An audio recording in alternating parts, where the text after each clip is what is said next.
So that shiny new game just came out, Visions of Mana, and you want to know if it's worth your time, right? Well, let's take a look at the game first and first impressions. Keep in mind this is not a full review, this is a quick look at the game. I played the game for about 4 hours, so I'll show some footage of the game while describing it and giving a few thoughts on it. This game is very much a story-driven game. You'll be sitting through a lot of scenes as the game goes on. The beginning scene shows a male and female attempting to escape their village, Orin and Liza. That's because Liza was named as Aum for her people, and Aum is a person that is selected every 4 years, and one is selected from each village or town. Each town also has a certain element to it, be it moon, earth, fire, and so on. To be named an Aum when the time of choosing comes, the spirit of that element and also the fairy, which works on behalf of the mana tree, must agree on a person for it. Once that Aum is selected, they need to travel to the mana tree in the sanctuary of mana. Apparently there's a mana goddess living within the tree. There's literally no higher honor than being an Aum. What an Aum does though is they sacrifice their souls to the mana tree. Without the mana goddess, the world would fall apart. So Orin and Liza are a couple, and he doesn't want her to die, so he attempts to flee with her in the beginning scenes. You run a little bit, you find a few enemies, and then at the end, Liza turns to stone. Her town loses its mana power for betraying her duty. If an Aum is unable to fulfill their duty, their entire homeland is turned to ruin, literally. So it's very important for an Aum to go sacrifice their souls when they're selected, and also it's the highest honor. Then the game changes to Val. Val is a new soul guard, and soul guards protect the Aums as they all make their way to the mana tree so that the Aums can sacrifice their souls to it. Soul guards are traditionally selected from the Fire Village, which is where he's from. Right away, I love this game's visual style and vibe, especially the Fire Village in the beginning. The game is linear-ish with some semi-open areas, so you can walk around some areas like this Fire Village. You can collect some various items as well, most of which are coins and some healing items like candy. There are a whole bunch of chests in this game, and you can find them pretty often. Not only that, but they show you where they are on the minimap. Also, items glow from a distance, and then when you get close, the glow disappears. It's very easy to find items in this game. Back to the story now. The Aum that's chosen in the Fire Village is Val's close friend, Hina. He seems happy. She seems happy. The whole village is happy. It's just so strange to celebrate someone's certain death, in my opinion. Also, Val and Hina seem somewhat close as well, as if they like each other. Not that there's a point now with her upcoming appointment with death. He genuinely doesn't seem even slightly sad either. If anything, he's even happier. It's so odd. These people and their customs are low-key crazy, but if it keeps the literal world from falling apart, then I guess it's okay. Anyways, once Val and Hina leaves, there are monsters on the outside world. They're usually just in place in a single position with little moving around, and once you get near them, the battle will begin. All enemies seem to be around whatever level that you are, so it's all pretty easy. You can find harder enemies, but they're more out of the way. On the main path following the mission, almost all are easier and pretty generic. There's also runes I came across a couple times in different areas. There's like 10 level 50 creatures in there. I tried going in there and I died in one hit, so don't mess with those until you're higher leveled. You'll find glowing floating lights sometimes called meridians, and here you can save the game or fast travel to other meridians that you've been to. And you should save pretty often as well, because when you die you'll be loading the last save that you had, wherever that was. You don't want to redo everything. Let's talk about the combat now. So in the beginning you play as one single character, Val, but the more Aums that you join your party, the more characters that you can play as. Hina is a healer. She never fights, so you can't play as her, but I got up to 4 playable characters at the end before I got off the game, and I could switch to any of them at any time, including mid-battle. You have a light and heavy attack, and then later on in the game you'll be able to equip an elemental vessel. All vessels have different unlockable skills. You can only equip a single vessel to a single character, but you can also remove that vessel and put it on a different character anytime that you want. You'll be able to use these vessels' skills in battle if you have them unlocked. There's also other skills like a fireball that isn't tied to any elemental vessel. I could put that on any character even without a vessel because the fireball is an ability seed. The elemental vessels are good to have as they add more damage, but you have to be aware of the enemy that you're fighting. Some enemies are completely immune to some elements, as well as neutral to it or are greatly weakened by it. You'll need to make sure that you have the correct element against certain enemies, and then also you have a double jump as well as a dodge. Then you have the ability seeds that offer permanent upgrades to whatever character that you have it on. You can switch them out back and forth with other seeds, and you can unequip and re-equip them to any character that you want. It's the things like more stamina, more damage, and things like that. You can buy weapons and armor in the game, as well as more healing items. You can buy those from merchants. There's also something called grizzly syrup that you can just find randomly just scattered about. It's pretty common to find it, but what it's used for is this little merchant guy that shows up every now and then. Can't really talk, he makes weird noises, but what he sells is great because it permanently upgrades your characters, like health, stamina, strength, and so on. You can use healing items on any of your characters even if you're not playing as them, as they will also attack with you and get damaged. If all members go down, then you'll need to restart at your last save. Then you have a class strike, which is a gauge on the bottom left of your screen, CS for short. Once that's full, you can unleash a big attack. Then you have health and mana as well. Mana is used for elemental vessel attacks. I think the fighting is pretty interesting, especially with the different powers that you can use on your characters. Okay, back to the story now. They actually meet Orin on their travels, and I have no idea what's up with him. He was the guy from the beginning scenes. Is he evil now or something? I have no idea. They leave the fire area and enter the windy area. The people here look kind of like dragon people, but they can't fly. The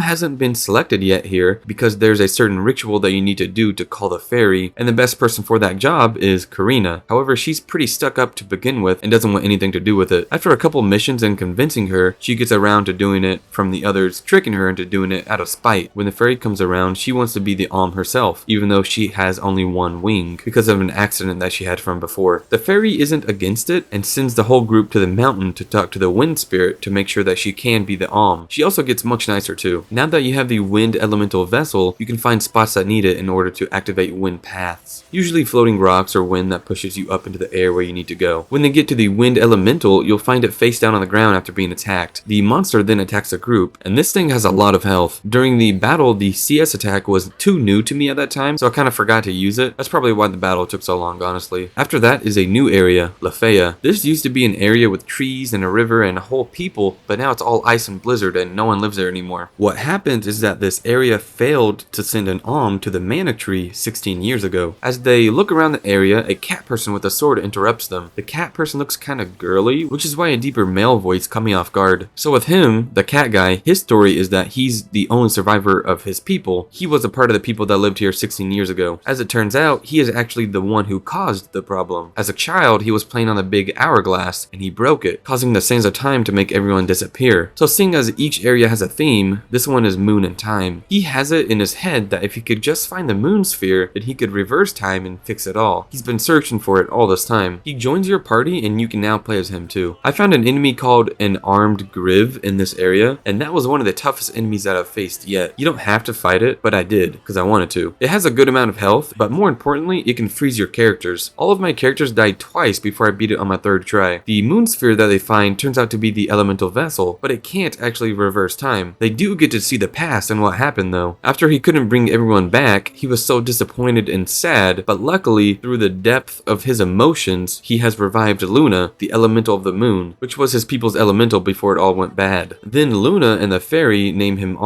which is interesting. I guess that means that the area will recover, but what about the people who's supposed to live there if most of the cat people are gone? I have no idea. It could be that there's more cat people scattered about, and you do meet 3 merchant sisters that are cats. With the elemental moon vessel, now you can give its powers to a member of your group. Also, it can slow enemies in battle, or help you with certain paths like the wind elemental can too. After the snowy area, you come into Follow Step, a big green area, and Morley, the cat person, knows the area. A guy nearby lets him use his pacools to ride, which are giant creatures that he's tamed. It's pretty cool that you get to ride that. The next area is a harbor, and I guess we need to take a boat. However, there's a pompous noble guy there, and Karina bumps into him. He then accuses her of stealing his key, and so she's arrested, but he will let her go if the group finds his key. Now I'll have to look all over this area for his key before I can move on and get on the boat. This is also where I got off the game too. The performance of the game was pretty good everywhere except for the towns. The Fire Village, Wind Village, and Harbor, all in particular, all stuttered for me and I couldn't really fix it. Otherwise, the performance was mostly fine. The graphics of this game are great, and I love the style. The story, while odd in some areas, is pretty fun to follow along as well. Each new area brings with it new enemies and new biomes. I really like this game, and I'm shocked at how much better it is than what I had expected, though that's my personal opinion. Whether or not this is your type of game, I'll see you on the next one.